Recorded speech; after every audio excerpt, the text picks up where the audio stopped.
सभी बच्चों good morning. बच्चों, अपने 11वीं क्लास में मात्रक व मापन वाला अपना जो चैप्टर चल रहा है उसका आज पार्ट 8वां वीडियो अपलोड करेंगे अपने। आज 8वां वीडियो देखेंगे अपने। और उस वीडियो के अंतर्गत जैसे पहले वाला वीडियो था, बच्चों ने काफ़ी मेहनत की और जो मैंने क्वेश्चन दिए थे उनका सही जवाब भी आया। बहुत अच्छा लगा मेरे को। इससे पता लगता है कि बच्चे पढ़ाई कर रहे हैं। तो आज बच्चों अपने उसी क्रम में आगे बढ़ते हुए कुछ और उसमें न्यूमेरिकल्स देखते हैं अपने। देखो तो न्यूमेरिकल्स अपना ये है, x का मान ज्ञात करो। क्वेश्चन कौन सा है? x का मान ज्ञात करो वेग की power x is equal to दाबांतर की पावर 3/2, दाबांतर की पावर 3/2 इंटू घनत्व की पावर -3/2। ये क्वेश्चन है बच्चों। कुछ अलग क्वेश्चन है, कुछ अलग देखेंगे अपने आज। और कंपटीशन एग्जामों में काफ़ी बार पूछा जाता है, जैसे नीट कंपटीशन एग्जाम होती है, उनमें भी AIEEE है, IIT है। तो इनमें जो रेशो जो ज़्यादा होता है वो 11वीं क्लास का होता है। 11वीं क्लास आपको फिजिक्स की नींव रखी जाती है, तो ये आपको बढ़िया अच्छे ढंग से आपको तैयारी करनी है। तो जो ये जो क्वेश्चन है बिल्कुल आसान क्वेश्चन है। बस आपको क्या है कि मेन इसमें विमा आनी चाहिए, आपको डायमेंशन इसकी आनी चाहिए। अगर विमा आपकी कमजोर है तो आप इस क्वेश्चन को नहीं कर सकते। विमा आपको आनी चाहिए। जैसे इस प्रकार से जैसे मांग रहा है, जैसे वेग की विमा रखेंगे, दबांतर का मतलब दाब की विमा, घनत्व मतलब घनत्व की विमा। उस प्रकार से अपने को करना है। वेग की विमा बच्चों बताओ, वेग की विमा क्या होती है? m0 L1 t-1 की पावर कितनी x। दबांतर का मतलब दाब क्या होता है? बल बटा क्षेत्रफल। इसके अलग से अगर अपनी विमा देखें, दाब बराबर में क्या होता है बच्चों? बल बटे में क्षेत्रफल। फॉर्मूला पता आपने को, बल बटे में क्षेत्रफल। बल की विमा क्या होती है? m1 L1 t-2। क्षेत्रफल की कितनी होती है? L2 लंबाई गुणा चौड़ाई। तो कितनी आ जाएगी अपने पास में? m1 L-1, ये 2 ऊपर का तो -2 हो जाएगा ये। तो 1 - 2 कितना होगा? -1 और t-2। ठीक है, ये दबांतर की विमा आ जाएगी, दाब की विमा। m1 L-1 t-2 की पावर 3/2 इंटू घनत्व। घनत्व कैसे निकालते हैं अपने? क्या फॉर्मूला होता है बताओ? द्रव्यमान बटे में क्या होता है बच्चों? आयतन। ठीक है, द्रव्यमान की विमा क्या होती है? m1। आयतन की विमा क्या होती है? L3। कितनी होती है? L3। तो कुल मिलाकर कितना आएगा? m1 L-3 और tg। ये किसकी विमा आ जाएगी बताओ अपने पास में? घनत्व की विमा आ जाएगी। तो घनत्व की विमा हो गई अपने पास में, और दाब की विमा हो गई है। मान अपने को रखने, बाकी आपको 16 आपको करना है। चलो देखते हैं।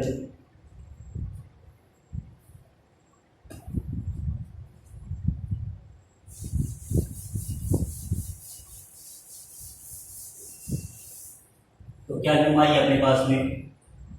m1 L-3 t0 की पावर कितनी? -3/2। तो आगे मेरी बात ये, तो कुल मिलाकर कितना आएगा अपने पास में? ये इसको ऐसे लिखते हैं अपने m0 L की पावर x t की पावर -x। ठीक है, इसमें कितना आएगा? पावर 3/2। इसमें लगेगा m की पावर 3/2, L की पावर -3/2, t की पावर 2 से 2 कैंसिल हो गए तो -3 बच गया।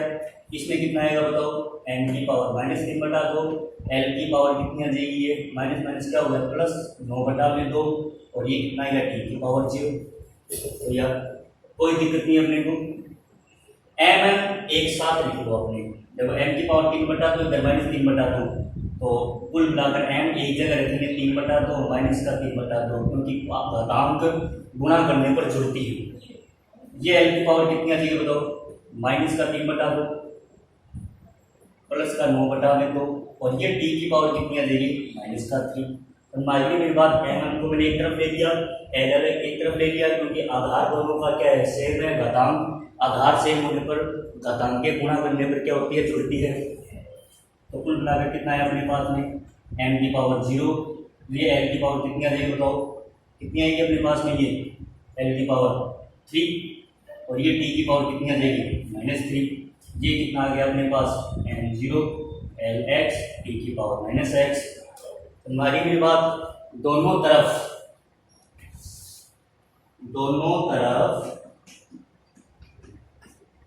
n l व t के घातांकों की तुलना करने पर,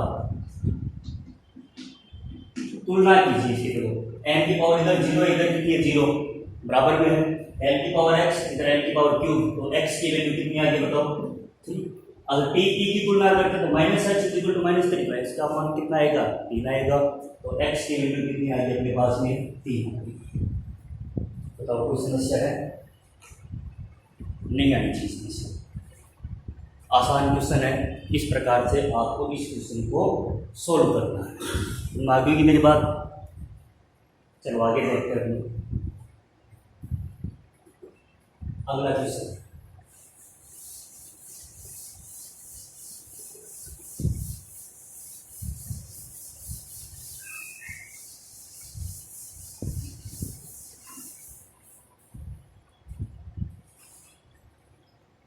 अगला क्वेश्चन देखते हैं। अगला इससे भी अच्छा क्वेश्चन है, एक वांडरवाल्स के समीकरण बच्चों, वांडरवाल्स के समीकरण क्या होती है, p + a/v² into v - b = RT। नियतांक a, b की विमा ज्ञात कर, जहां p बच्चों होता है दाब, v आयतन, r गैस नियतांक और t क्या होता है बच्चों, ताप।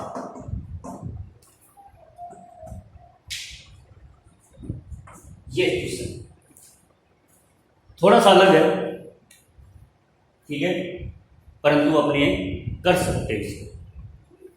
देखो अब हमने किसकी विमा निकालनी, a की और b की। p यहां पर क्या बच्चों, दाब। अब आपको ये पता है कि दाब में दाब को ही जोड़ा जा सकता है, ठीक है, और दाब में केवल दाब को ही आप घटा सकते हैं। ऐसी तो बात नहीं है कि दाब में वेग घटा सकते हो, दाब में वेग जोड़ सकते हैं, नहीं, दाब में केवल दाब को ही जोड़ा जाएगा, दाब में केवल दाब को ही घटाया जाएगा। इसका मतलब ये हुआ कि a/v² भी क्या है, एक दाब ही है। हमारी बात, ये दाब है, ये दाब है, तो a/v² भी क्या होगा, दाब होगा। तो हम इसको ऐसे लिख सकते हैं, P = a/v², लिख सकते हैं, ठीक है। तो कुल मिलाकर a की वैल्यू कितनी आती है बच्चों, pv²। p दाब है, दाब की विमा मैंने बताई अभी आपको, क्या बताई थी, m1 l-1 कितनी आएगी अपने पास में, t-2, ठीक है। आयतन की विमा क्या होती है, l³ की पावर कितनी, 2। तो कुल मिलाकर कितना आएगा, m1 l की पावर कितनी आ जाएगी, ये 5 -1 और 1 6, तो कितने की 5, और t की पावर कितनी आ गई, -2। ये लो बच्चे आ गया, a की विमा आ गई। तो हमारी मेरी बात ये, दाब में केवल दाब को ही जोड़ा जाएगा, दाब में केवल दाब को ही घटाया जाएगा। इसका मतलब ये हुआ कि a/v² किसको प्रदर्शित करता है, दाब को ही प्रदर्शित करता है। चलो अब इसमें देखो, v - b, v क्या है, आयतन, तो आयतन में केवल आयतन को ही घटाया जाएगा, आयतन में केवल आयतन को ही जोड़ा जाएगा। इसका मतलब v किसको प्रदर्शित करेगा, आयतन को, तो v = b। तो बताओ आयतन की विमा क्या होती है, m0 l³ और t0। आगे बिल्कुल आसान काम है। कहीं दिक्कत नहीं आनी चाहिए आपके पास में, ये इसका क्वेश्चन हो गया अपने पास में। ठीक है, अब ऐसे ही आपको एक क्वेश्चन देता हूँ जो आपको करना है अच्छे ढंग से। चलो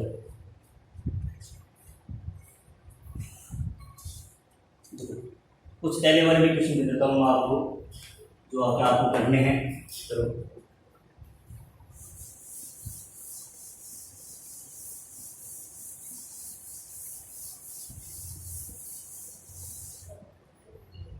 देखिए, y is equal to y में ये देखो half M B square is equal to M G H. विमीय विधि से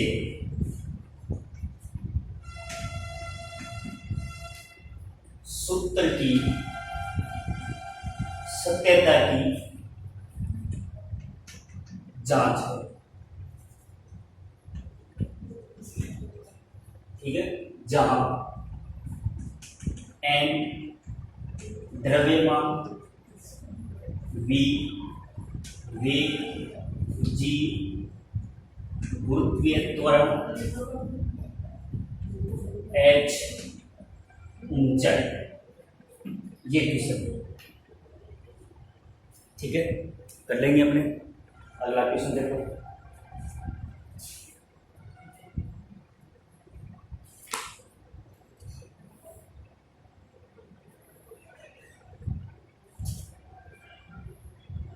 चलो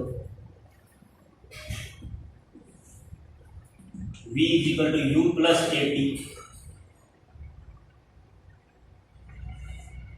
S is equal to u t plus 1/2 a t square, और फोर्थ क्वेश्चन है v square is equal to u square plus 2as। देखो इसमें सारे मैं कॉन्स्टेंट लिख देता हूँ। v यहाँ पर बच्चों होता है अंतिम वेग, न्यूटन गति की समीकरण होती है। u क्या होता है, प्रारंभिक वेग। ठीक है, a क्या होता है, इसमें त्वरण होता है, सभी के बता रहा हूँ नहीं। t क्या होता है बताओ, समय है। ठीक है, और s क्या होती है बच्चों, दूरी। ये क्वेश्चन आपको करना है, सभी की जांच करनी है आपको कि ये सूत्र जो है वो विमीय विधि से सही है या गलत है। इसका जवाब भी आपको मेरे कमेंट बॉक्स में देना है और पढ़ाई आपको करनी है। धन्यवाद।